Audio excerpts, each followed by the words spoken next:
Greetings, ladies and gents, and welcome to this latest edition of Tales from Outer Space, where I take stories from across the internet and read them for your entertainment. This particular story is called Exodus, written by Objective Campaign 82. The Battle of Orion was the final battle in the war for the Milky Way, and should have marked the end of humanity. It should have marked the beginning of the Vortal's mastery over the galaxy, with the universe soon to follow. The two species had been the only two sentient races to rise within the harsh, barren emptiness of space.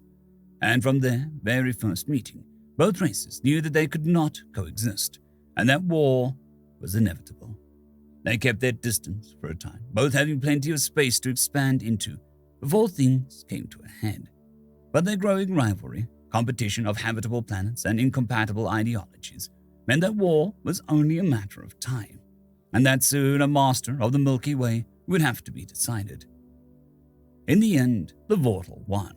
They had eked out just a scant few more worlds than the humans and had slightly larger pool of resources to pull from. That did not mean the war was by any means easy. The humans refused to go quietly into the night, and the Vortal wouldn't have had it any other way. Human engineering was pushed to its limits in making the best warships, the deadliest bioweapons, and the most durable super soldiers. But so did the Vortal. Neither race was stupid, nor did they have any great flaws the other could exploit. It was an even fight with the greatest of stakes, but eventually the well of human ingenuity ran dry. They ran out of ways to enhance their pre-existing designs, couldn't imagine new strategies the Vortal hadn't already seen 100 times, couldn't warp their DNA any more than they already had. And so, with the final victory over their last forged world, Orion, and the glassing of their worlds, the humans lost, and the Vortal claimed mastery over the galaxy. The battle over Orion should have been the final act of humanity, a single footnote in the origins of the eternal Vortal Empire. But it wasn't. There was peace for some 1,000 years, people living and dying without the threat of war or strife. They restored the glassed worlds to a livable state and claimed them for themselves. Human wreckages were melted down, their stations ripped apart, and the remnants of their civilization were soon built over and sealed beneath pavement. All traces of the race were wiped away, and soon the very idea that they had once been another alien race seemed ludicrous. It was only when the Vortal began to expand from the Milky Way that they once again heard the word human. Early forays into the large and small Magellanic clouds had promised bountiful resources and offered the Vortal staging platforms for their further expansion within the local cluster of galaxies. It was only after several colonial convoys made their way to these dwarf galaxies that we soon learned that the humans were not as extinct as we first thought.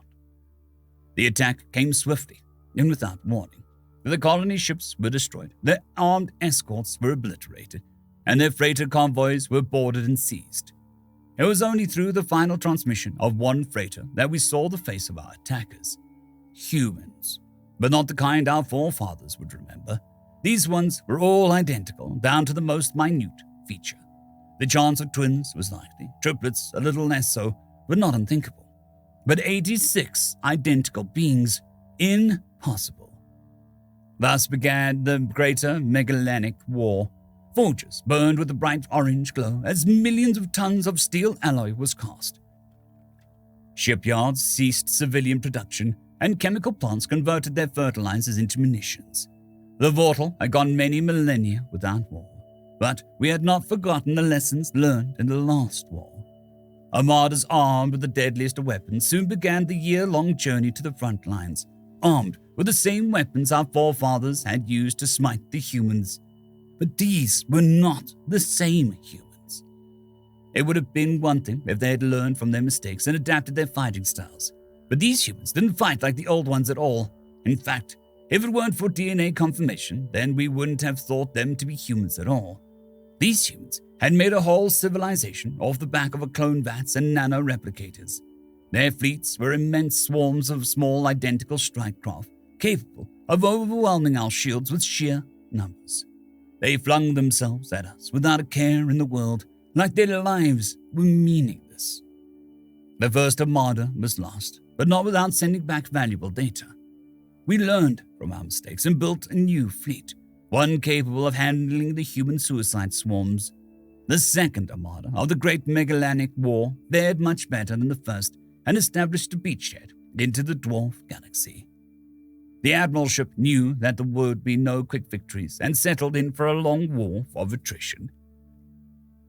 The humans could grow entire armies in a matter of months and could print swarms of ships in the same time.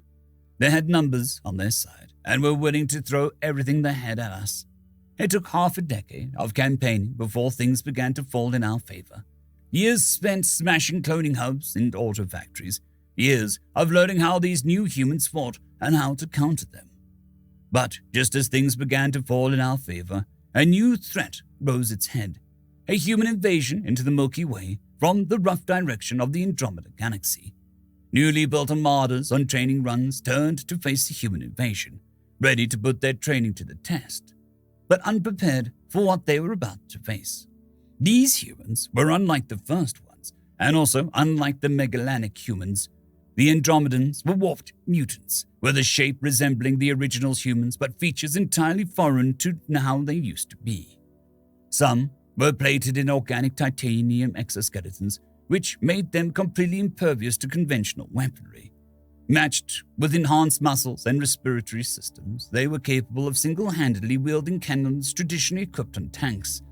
Others had large, multifaceted eyes that could see 360 degrees around them, while others were capable of reattaching severed limbs. Had their base DNA not had a kernel of what we recognized as human, we would have never considered these new invaders to be a whole different race of aliens. Even the original humans would have trouble recognizing these mutated monstrosities as humans. Their ships were somewhat unimpressive compared to their warped flesh, and the training armada was able to completely stall the Andromedan advance. When the troop ships snuck past our defenses, we learned what nightmare it was to face these mutant humans on the ground. Planets fell within months of invasion, the pre-existing ground forces unprepared for the coming swarm. And with their supply points gone, the frontline armadas were forced to fall back. Core world weapon factories shifted production to begin countering the new menace, and new military hardware was shipped to the front to hold back the Andromedans, just in time for a third threat to appear. The third threat was different from the first two. Of these were more machine than meat. This new race of humanity was fully augmented and adjusted cyborgs, with replaceable limbs, synthetic nerves, and microtransistor-enhanced neurons. They fought with greater unity than the swarm tactics of the clone humans. Like every ship in their fleet, it was just another limb wielded with dexterous precision. Cyber attacks were effective at stunning them, but never crippling them entirely. When a widespread cyber attack was initiated, they switched to organic brain power to continue the fight, though with much less efficiency. It was from these augmented humans that we finally learned what happened after the First War. These augmented humans lived longer lives and stored their excess memory on storage drives attached to their brains. It was from decrypting these drives that we learned the final battle over Orion was not as it seemed. Orion had given up on building war machines, instead focusing its industrial might on creating massive colony ships to escape the Milky Way. The final battle had been a means of granting the remaining ships enough time to escape without notice. Humanity did not die during the war. Instead, they scattered like seeds in the wind. They fled the Milky Way in every direction and began to germinate in foreign galaxies, changing with the environment and becoming something new. When the fourth and fifth wave of humans invaded, we knew that our days in the Milky Way were numbered. We knew that we could never hold the galaxy under siege from all sides.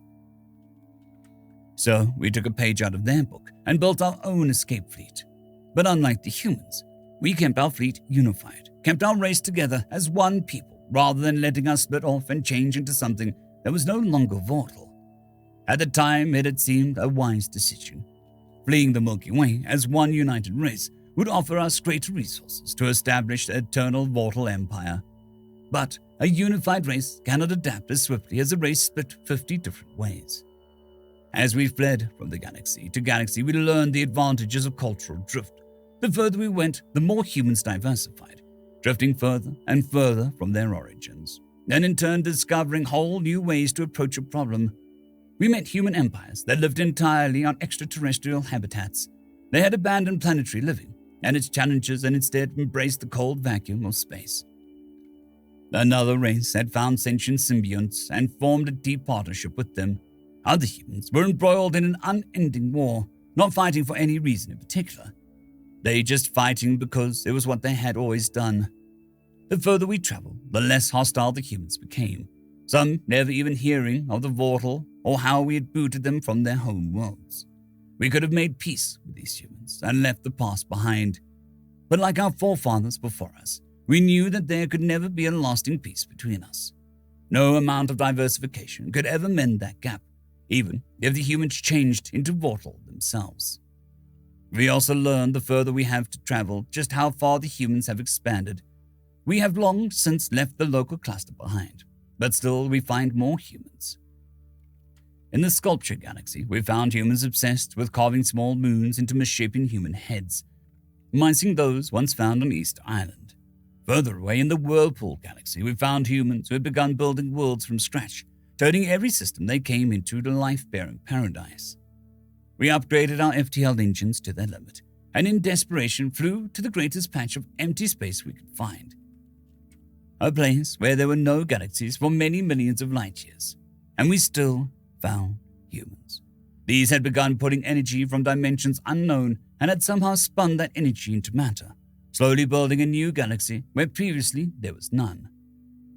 It was with great sorrow that I, Admiral Brotesh Vanis, 442nd Captain of the Exodus Fleet, have come to a disturbing conclusion. We will never find a place untouched by humans, not in this universe or any other. We could turn our weapons on a weaker human empire, go out in a blaze of glory, but after so much time spent searching, I fear that our warrior spirit has been extinguished. Our quest for a part of the universe untouched by humanity has failed, and with its failure, the last of our morale has withered away. One by one, the last mortal have gone to sleep, never to wake, and I am all that's left. I record this eulogy in hopes that one day the humans will remember that there was once another species in this universe, and know the painful lengths we went to in order to escape them. End of story.